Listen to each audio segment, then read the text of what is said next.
and welcome to the DigitalCxO podcast. I'm Amanda Razani, and I'm excited to have Mo Duffy here today. She is the software engineer manager at Red Hat.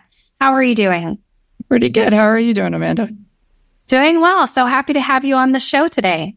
Very happy to be here. Well, Red Hat's a pretty big name, but can you go ahead and share with our audience a little bit about Red Hat and the services that are provided? Sure. So Red Hat is essentially like the open source leader. We have everything from OS platform, which is Red Hat Enterprise for Linux, up to Kubernetes for your applications on Red Hat OpenShift. AI is a new field for us that we're starting out in. We had some announcements at the Red Hat Summit earlier this summer about some of our work in AI on top of pre-existing OpenShift AI. It's basically making open source technology accessible for enterprise businesses. Wonderful. Well, that's a good segue into our topic of the day, which is the implementation of AI and achieving AI goals in companies, but there's a lack of AI skills to meet those goals. So can you share from your experience, what are you seeing from business leaders is a real barrier or roadblock when it comes to this issue? Sure. So I want to say, and I've been at Red Hat for 20 years now. When I started at Red Hat, when I started with Red Hat, I'll say Red Hat Linux, I was a high school student. That was the early days of Linux. And right now, AI feels like the early days of Linux, where there were a lot of distros. Nobody was sure which projects were going to stick. It was hard to make choices because you didn't know what would have the longevity. And I think AI is a field right now is in a similar spot. We have some things that are kind of becoming standards and some platforms that seem promising, but it's really hard to make bets on it. The added dimension with AI also is hardware access. Back in the old days of Linux, everybody had hardware to run it on, so that wasn't really the consideration. The consideration was more which choice I made. So with AI, you kind of have a double whammy of you have to have the hardware access and you have to figure out what is the platform I should bet on. And so in the same way that Red Hat approaching software development in an open source manner, we basically look at upstream open source projects, try to evaluate which projects are the healthy ones, which ones seem to be taking a leadership role in the field, and which are the ones we should make bets on. We sort of take that decision making out of basically off the hands of businesses who would rather do whatever their core business need is, whether it's like insurance or banking or medical things. Like they don't need to be open source and Linux experts. We make those decisions for them. So in the same way, we're kind of looking at AI and trying to see, well, what are the strongest projects in the open source community? Can we contribute in an open source manner to AI technology and sort of help push some standards? Because like generally, if you have 1,000 different choices and different people are not really adhering to standards when they build new tools and platforms, it really makes it a mess for the consumer trying to get some value out of those tools because you have all these different things to manage up and down the stack. So what are some of the key concerns that business leaders have when it comes to getting everyone on board with these AI goals, and some people being concerned that it's going to take their jobs, et cetera? Yeah. So, I mean, the first thing is figuring out what is the actual approach you're going to take technology-wise. What is the stack you're going to take? How are you going to provide access to GPUs to do the processing to your employees when you don't have them or you have to manage access to them? The other thing is to think about with AI, and there's a lot of sort of doomerism around it. Yeah, like, oh, it's coming to take my job. But you can kind of see this over history with different new technologies too. Sort of human nature is to assume the worst of a technology. But a lot of the things like LLMs are something, large language models are something that can kind of be a little like, whoa, it's a little creepy. It just wrote a whole paragraph. Is it going to take my job? But, in the end, it's matrix algebra. It's parroting, it's like garbage in, garbage out. It's parroting what was pre-trained and fine-tuned into it. So I guess when you're working with LLMs, it's just a technology tool, and the stuff that they do could also be done programmatically in a sense. So you could even say, in the early days, software is coming to take my job, right? And I think the better way of framing the usage of AI technology is to show how it can reduce burden or repetitive manual tasks. Like, I'll give one example of what a team at Red Hat that I'm working with is looking to do with it. We use Slack, like a lot of technology companies, for communication between different development teams. And, sometimes like inter-team communication, when you're working on one project and different teams are using it and they're asking questions, you tend to end up fielding the same questions over and over and over and over again.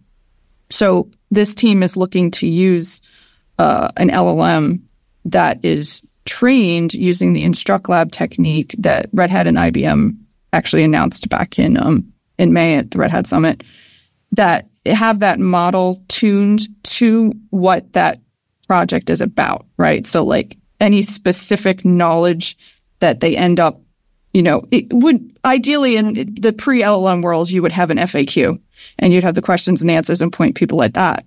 But that's a little like sometimes you're like shoving the person aside, like go read the manual. So in this way, you're sort of training that knowledge into a model, connecting it to a chat bot in the Slack channel. Then when people come in the channel and they ask the same question for the 100th time, the chat bot can kind of, if it can recognize, oh, I have the answer to that, it can intercede. And that saves the developers in the channel time that, interruption, context switching, they can continue doing their work and the chat bot can sort of filter out. And that's work nobody wants to do. Like nobody wants to sit in a chat room all day. And it's hard to make an argument to have somebody sit in a chat room all day for this specific case. So really, it just saves people time. And there's so many other examples, like you're in a meeting and you're taking notes, 6 pages of notes. You can't send that out to your leadership. They really just want a paragraph at most. You can just use an LLM very easily to create a quick text summary. And that's just work you don't have to do. So, yeah, there's so many use cases for AI that are going to make things more efficient, simplify things. But for the more advanced use cases with AI and the AI implementation, there does seem to be some skills gaps still there. And you've spoken to needing an entire cultural shift where everybody can be an AI expert. What do you mean by that? And what does that take? Well, the thing about everybody becoming an AI expert is just like anything else in technology, the AI is a tool. And the interesting bit about technology is where it interfaces with humans, where it understands their workflows, for what they're trying to do to reduce repetitive tasks that aren't interesting, so it can kind of maximize the brain power of the folks in your organization. So I don't think you necessarily need to be a deep AI expert up and down the AI stack to be able to make use of AI, to be able to help power your company with AI. What the folks, no matter what department, what team they're on in a company, can contribute with AI is their knowledge of the company's specific problems, processes, workflows, which they know. A model does not know that, right? I mean, for some things it might, but for most it doesn't.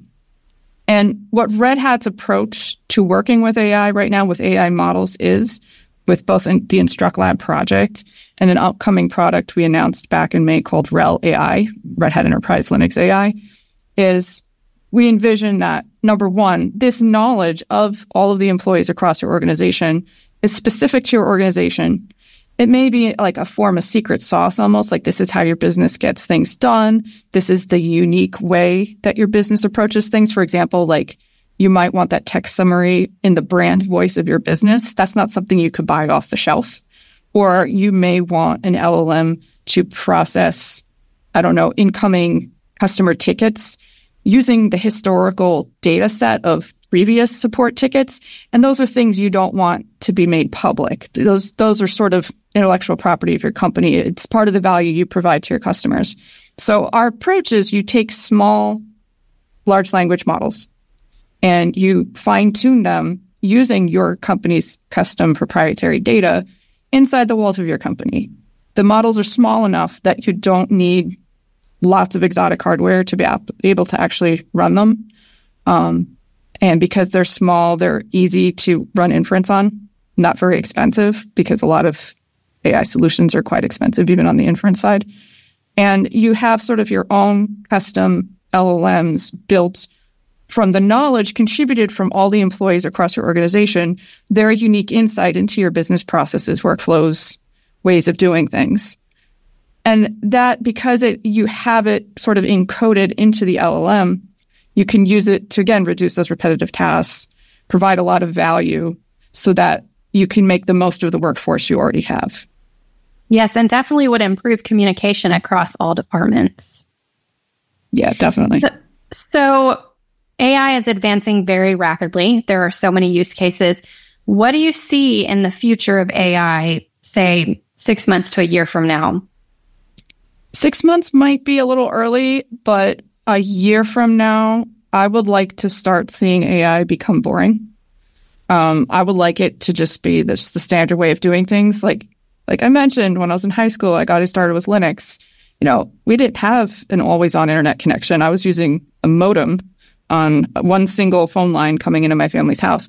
Now, at least depending on where you live in the world, an always-on internet connection, broadband speeds is something that a lot of us can take advantage of and just sort of take for granted, right? So that in that 20-year span, well, a little bit more than 20 years, I'm not that young, but in that time span, that kind of standard has changed. And I'd like to see AI become just sort of a standard practice or a standard way of doing things. Not really anything special, not really anything exciting. It has been coming out in different apps. Like right now we're using Zoom, and I see there's like an AI companion tool in Zoom. Very cool. A lot of applications and tools are starting to sort of roll this stuff out. Maybe a year from now, that'll be somewhat boring. However, the thing that I think that with projects like InstructLab, where we have an open source focus of the technology, and we're trying to democratize the production of AI models, and that includes within a business, democratizing it so it doesn't matter. You're in the HR department, you're in finance, you're in support. You can help contribute to a company's models and get your unique position within the company represented in that model. I think I would really love to see that rolling out as well in the next year.